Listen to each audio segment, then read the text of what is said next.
Module 3, intervals. So an interval is the distance between two notes. Intervals are named by counting the numbers of note names between them. So as we can see in our C major scale, we have unison. So if we were just to play C on two different pianos, but the same C, they'd be singing in unison. Right? It's like if two people were to sing the same note. Then you have C to D, which is a second.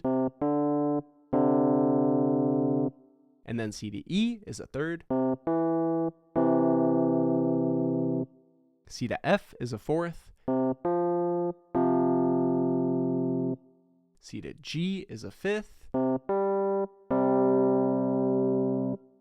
C to A is a sixth.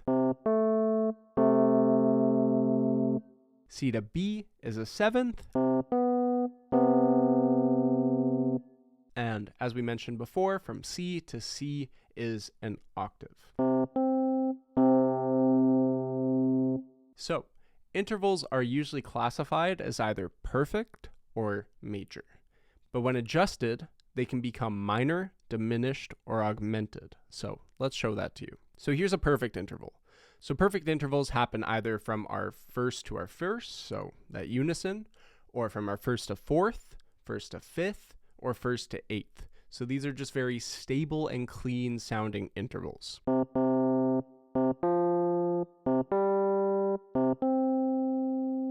When a perfect interval is lowered by a half step, it is known as a diminished interval. And when a perfect interval is raised by a half step, it is known as an augmented interval. So as we can see, we have C to G, which is a perfect fifth. And then C to G flat, because it's lowered by a half step, is a diminished interval.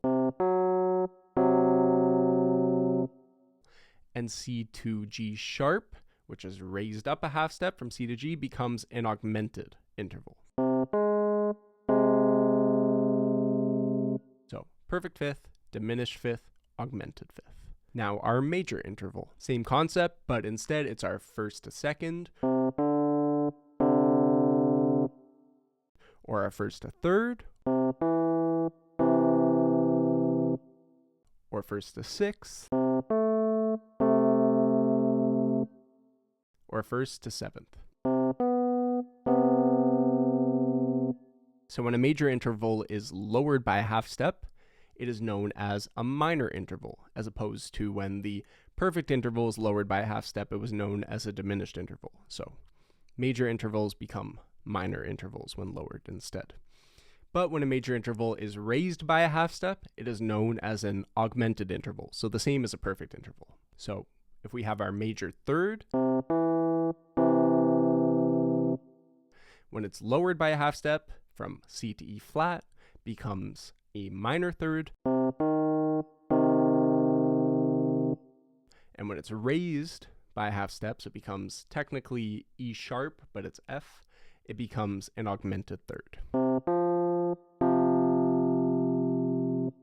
So that's our major interval, and that's our intervals in general.